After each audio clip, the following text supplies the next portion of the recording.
তুলি তো এখন নেই, দেখি তুলির টিফিনে কি আছে। আজকে তুলির টিফিন আমি খেয়ে ই মা, তুই কোথায় ছিলিস? এখানে ছিলাম। তুই দেখে ফেলেছিস? তোমাকে আমি স্কুলে ভর্তি করবো, স্কুলে ভর্তি করে তুমি আমার গান দেখে খাবে। নাও নাও খাও। আমি স্কুলে যাব, হ্যাঁ তারপরে আমি টিফিন খাবো? হ্যাঁ। তাহলে আমার স্কুলে ভর্তি নেবে? নাও। তোমার এত সুন্দর সুন্দর টিফিন, আমি একটু খেয়ে নিই। নাও নাও। ওটা আমার।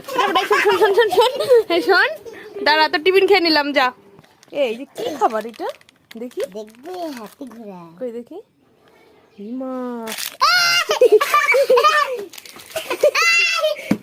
ই মা, নিয়ে যা নিয়ে যা নিয়ে যা নিয়ে যা। থাক, নিতে হবে না, আমি খেয়ে ফেললাম। নে নে নে, এক দূরে বাইরে চলে গেছে বদমাইশ। এ দাঁড়া, শোন শোন শোন, এই পাউডার নিয়ে যা গলায়। শোন না, খাবো না, এদিকে এদিকে এদিকে আসবি তো, এদিকে এদিকে, তাড়াতাড়ি তাড়াতাড়ি তাড়াতাড়ি গাড়ি চলে আসবে, তাড়াতাড়ি এসো। এই বিড়াল, এই দাঁড়াও, এই বিড়াল একটা। দেখি গলা উঁচু করো, গলা উঁচু করো, গলাটা উঁচু করো। দুটো